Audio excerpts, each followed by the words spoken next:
All right, so I came out to Sacramento National today and came out to hit some balls. It's going to be over 100 degrees, and it was already up to like 95 degrees when I got there at, I think it was 11 o'clock in the morning. No, I got there at like 10, so it's already really hot, and I didn't want to go to the putting green because there's never any close parking with any sort of shade in the parking lot, so I'm going to drive over to Ansel Hoffman and see how their greens are doing and try out a few putters that I've been tinkering with. I got this Face It putter it's a completely perpendicular putter, and it's used for side saddling, and I really want to play golf with it and see how I act with it. The last round I played was at Diamond Oaks, and that was back at it was back maybe middle July, I think, or maybe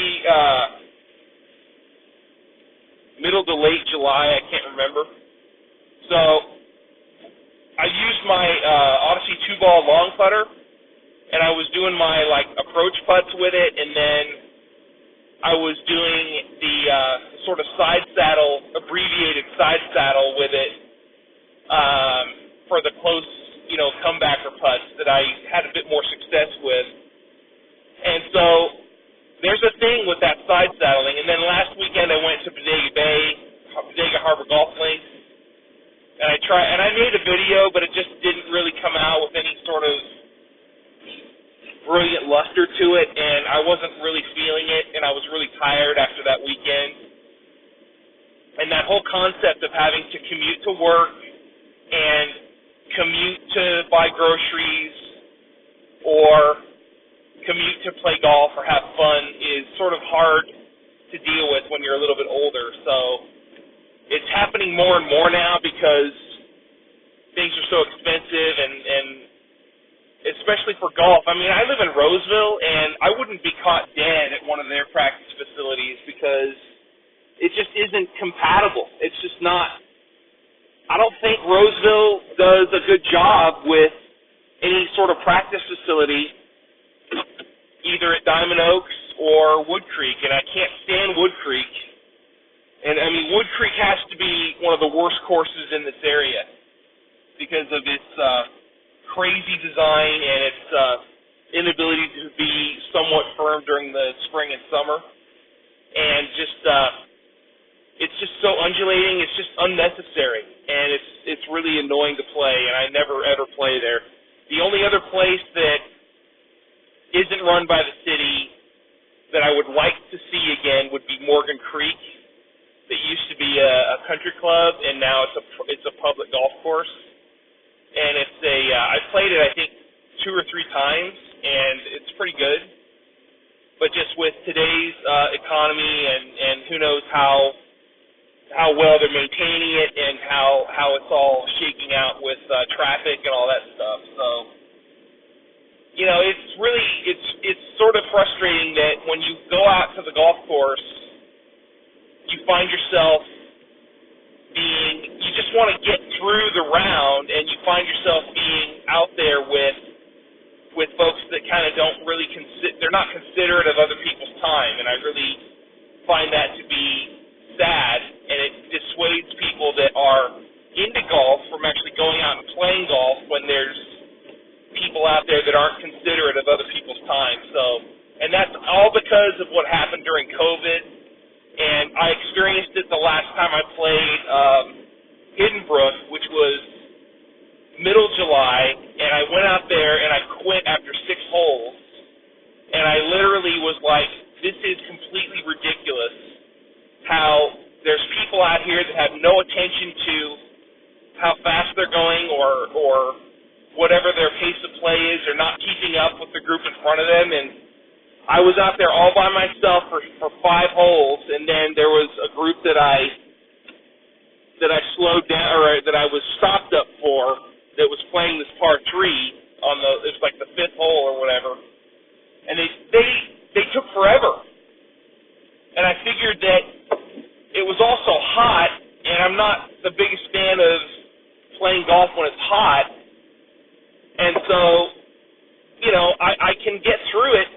if I live nearby. But if I'm having to commute to work and then commute to my golf destination, my golf outing, that's a really big problem, and that's kind of why I've just said no to the golf commute this summer. Because, first of all, Mr. Producer got a job, and I'm actually sort of involved in getting him to and from his job. So that's pretty good for Mr. Producer and for us.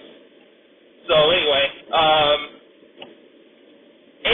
so yeah, where am I at with golf right now? I'm just like Mr. Producer and I are going to go to the U.S. Amateur at the Olympic Club next week, and we'll be there on Friday. And if you listen to the NACA Golfers podcast, I don't know if you'll know what I look like or whatever, but if you watch my videos, I'll be this tall, lumbering guy walking around who's frustrated about not being able to have a backpack at the Olympic Club, freezing my ass off when it's in the morning, and then burning my flesh off the top of my head when it's in the afternoon, and then freezing my ass off in the afternoon when they're done hitting balls at the range.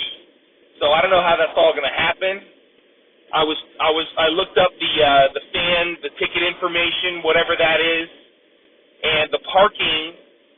When I went there in 2012 for the U.S. Open, they had us park at Candlestick Park, and then for this event, they're going to have us park at San Francisco State, and that's going to be something I've only been to like San Francisco State once, and looking at the map, it's really close to Harding Park Golf Course, and then they're going to shuttle people over to the Olympic Club for the golf outing, for the golf spectatorship kind of deal. So I'm looking forward to that. The tickets were really reasonable, and Friday, hopefully the field won't be completely obliterated and whittled down to whoever is going to be playing in those match play events or whatever they're called.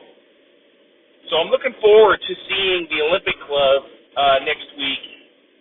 And, it's also been touched by, the Gil Hanse, restoration company, whatever that is, and they removed a whole bunch of trees. There's a video on YouTube from the Fried Egg podcast that they did talking about the Olympic Club and how all those trees, there's so many trees that have been removed, and I'm wondering if I'm going to have a problem with that or not, because the trees really made the Olympic Club great for me. I mean, for one thing, it's a coastal golf course, but another thing is that they don't allow you to bring certain things in during these events, and I find that to be frustrating. I'd like to be able to have a backpack so when I need a sweatshirt or I need a pullover, I can just pack it into my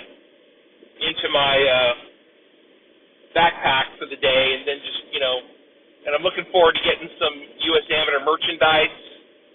Hopefully that'll be good, and they'll have a cool shop for that isn't too over the top, rip-off-ish.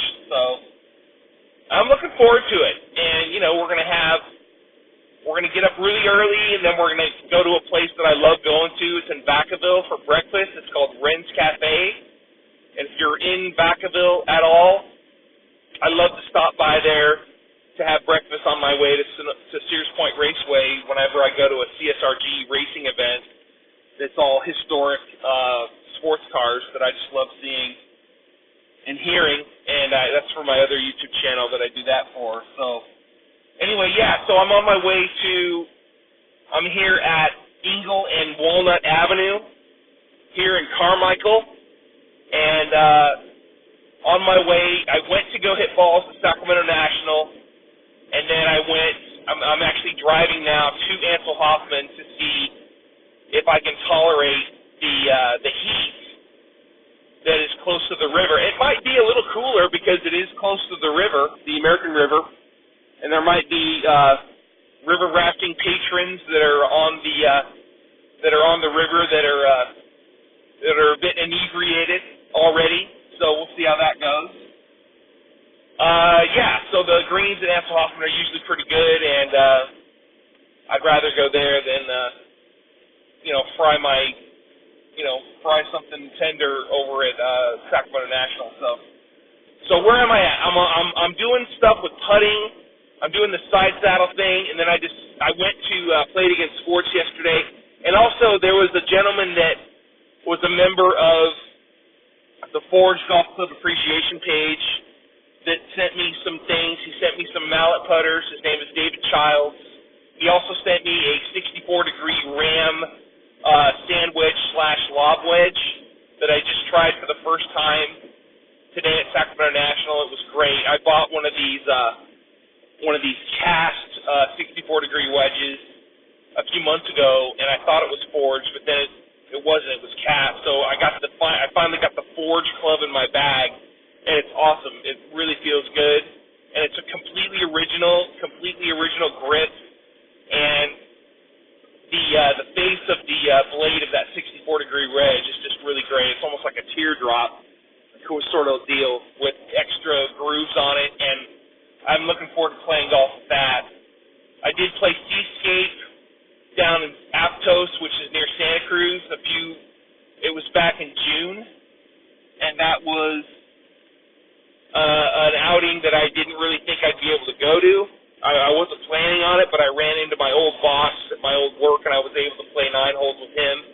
Mr. BQ was really great to spend some time with him, and it was really good. So Seascape is great, and Seascape has really challenging greens, and it really changed my mind to convert from a blade-style putter to a mallet putter whenever I'm putting. So I'm going to try a bit more to use a mallet putter from now on, just because of whenever you have, I don't know, I haven't played with a mallet putter yet, but when I did play Diamond Oaks a few weeks ago, I had some success on the back 9 using a mallet putter, the approach putt, and then doing a bit of side saddle with my long putter. So it's good. It's good. So I got a few putters with me that I'm going to try on the green here. I got my Face It putter, and even if I do have a mallet putter, I could probably use the mallet putter for the approach putt, and then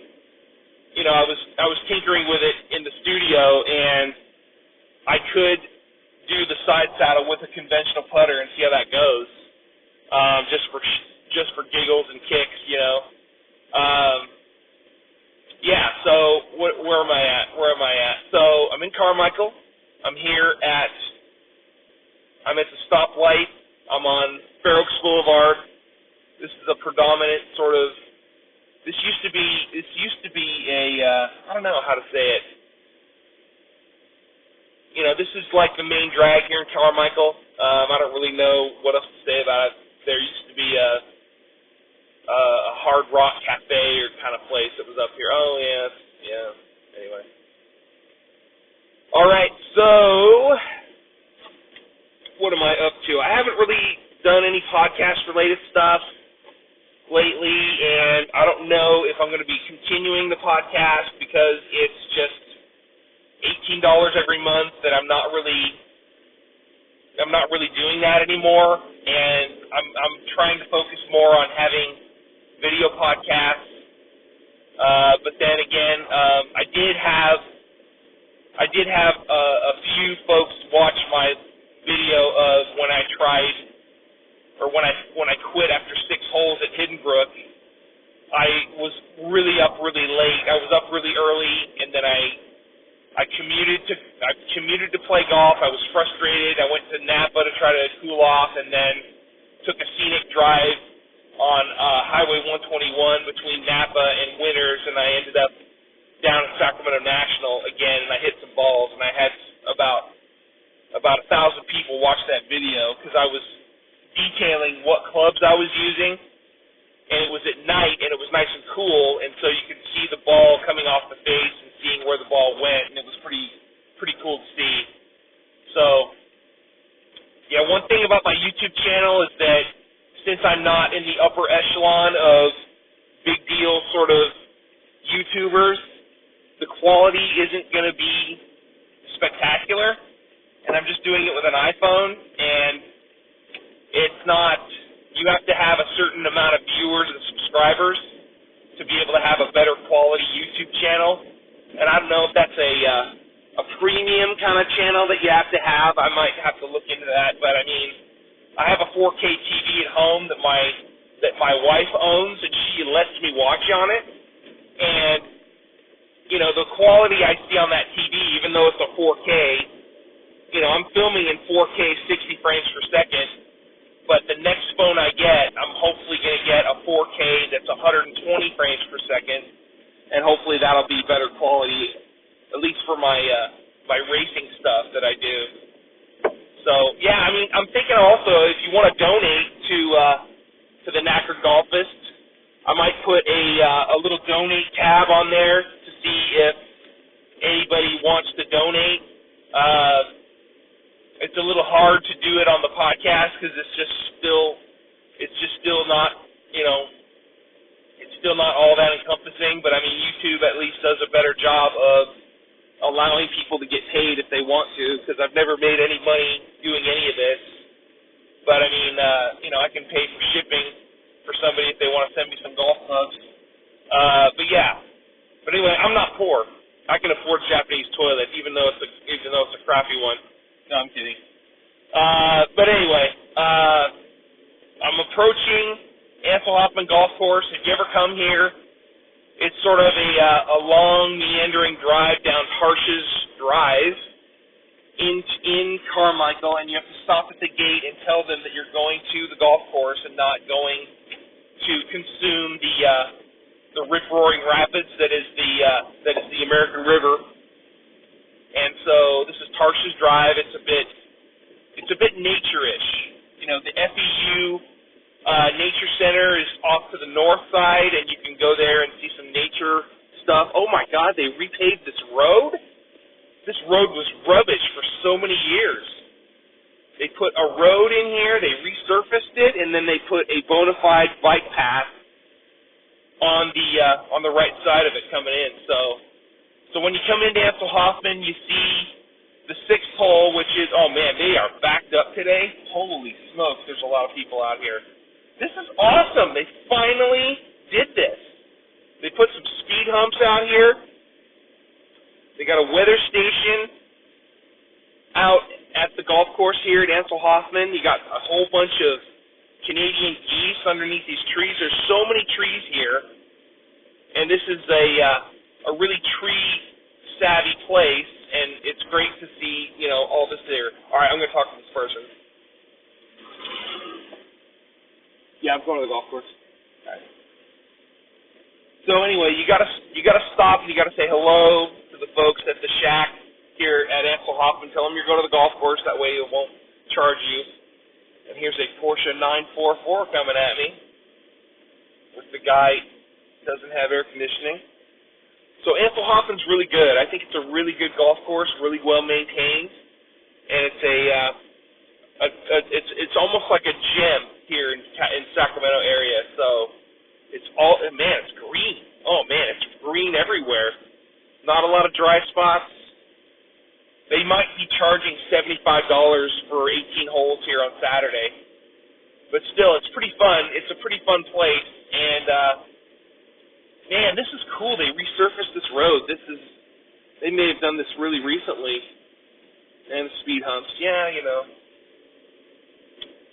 It's a really good place. You know, for years it was always in disrepair, and now finally the folks that are maintaining it, I think it's called Empire Golf. They also run Campus Commons Golf Course. And they also run Cherry Island, and I think they run another one that I can't think of right now. But yeah, it's a pretty good place, and they got it's bona fide green everywhere, so this is good. All right, so we are approaching the parking lot here at Ansel Hoffman, and they're doing some better. The parking lot looks like it's been resurfaced too, and they got rid of these trees that were the fruitless mulberries, and they're doing this parking lot structure stuff.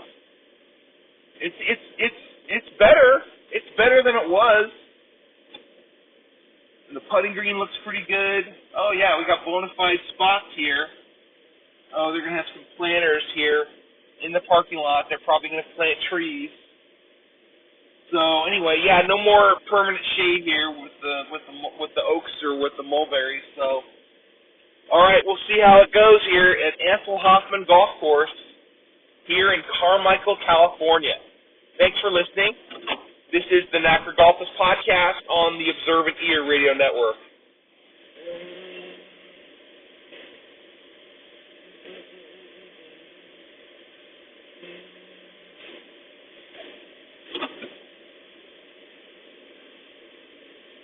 Okay, Saturday in August for golf is done today, and I went to three places.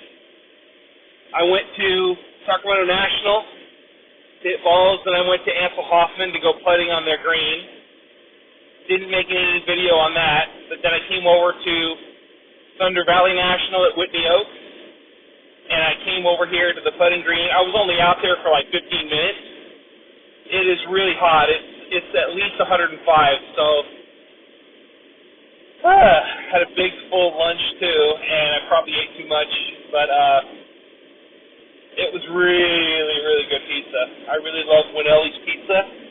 It's on Arden Way, 4215 Arden Way, and I had a combination pizza there, and it was really, really good.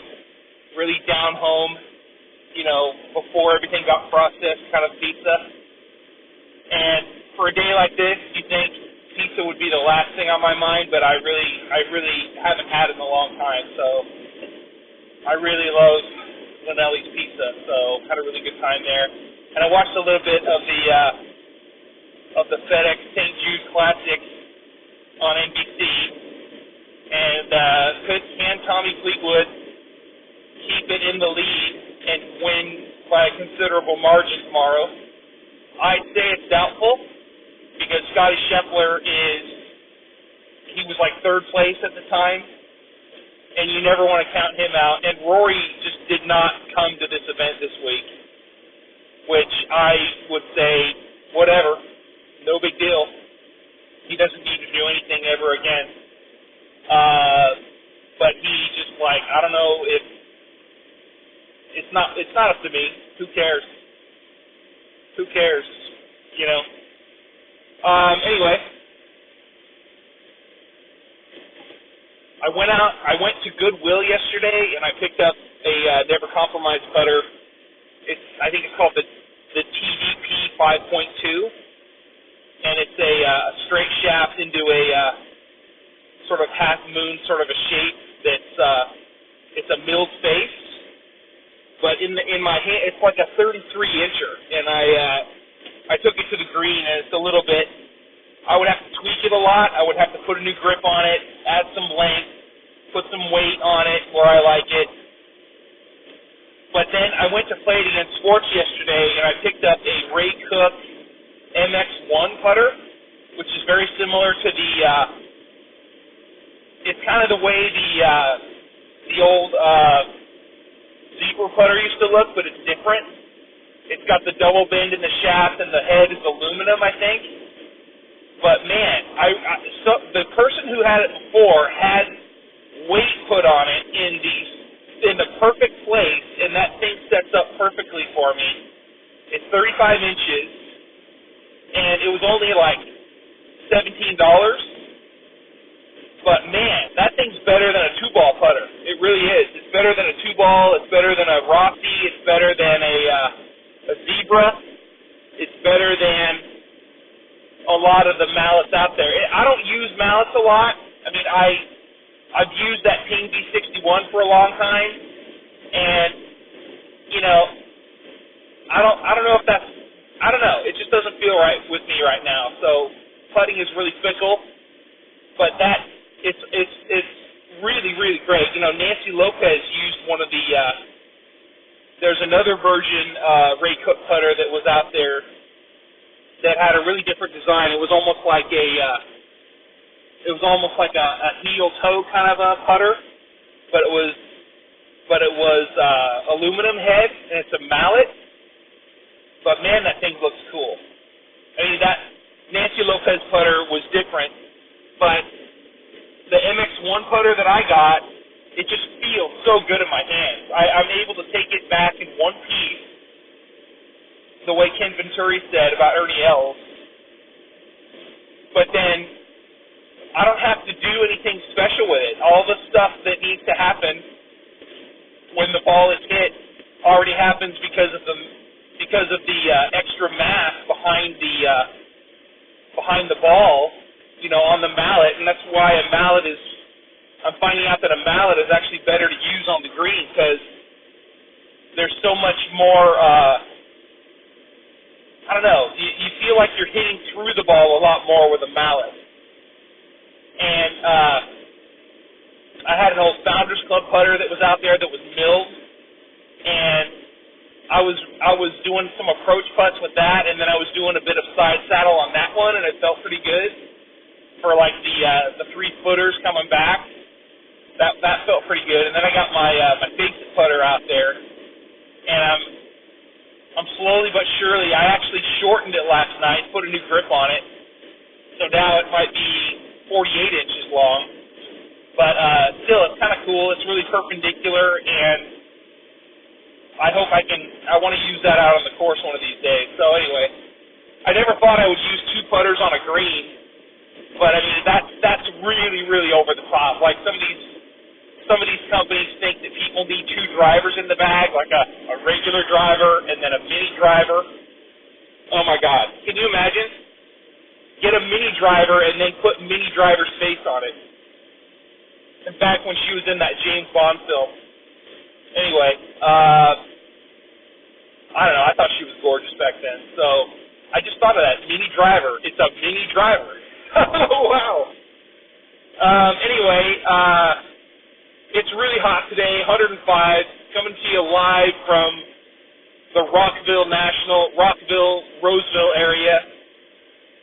Roseland and Rockville, California. Anyway, it's really hot. No shit, Sherlock. So yeah, just like, whatever, podcasting, whatever it is, leaving a bottle of urine at the side of the road. I mean, I'm not the kind of person that's going to rub it in people's face. Just like, pay attention to me, whatever it is. I just saw that bottle just now. I'm driving, but it's like, everything is so random now. Like, I don't know. Watching King of the Hill last night with Mr. Producer, and there's this scene where somebody goes into Jerry Jones's office and does something really horrific. So, anyway, that was a bit random. So, anyway, I really enjoy that new King of the Hill show. Anyway, so what's up? What else is new? I think I'm done for golf today. I'm going to go home, maybe, curl up in my studio and then maybe edit the footage I got today and maybe post it with my less than 4K camera that actually stayed active when it was really hot. It didn't crap out on me like my other phone does. So, had a compliment on my rig today, which was nice, and then saw the old guard over at Sacramento National that I've met before, and they're there every Saturday morning. It's sort of like a Cars and Coffee event where it's like coffee and balls kind of a deal, where they go out there and they hit balls and commensurate with each other and stuff like that. How you doing? All this other stuff. So, man, it's hot. It's really, really hot, and it seems like I'm coming to you live. You are looking live from the behind of a certain car that I cannot stand. Brent Musburger was inducted to the NFL Hall of Fame this week, and I thought he did a great job when he was on ABC Sports doing the golf with the U.S. Open in the early 90s, and also the Tour Championship that they had at the Olympic Club in '93. I thought it was great to see Brent and him inducted in the NFL Hall of Fame. And, there's got to be, I'm wondering if, the Golf Hall of Fame might include television personalities in the future. I could come up with a whole bunch of them that I really enjoyed watching, so. All right, folks, that's about it. Thanks so much for listening. Stay cool. This is the NASCAR Backyard Golfers podcast on the Observant Ear Radio Network.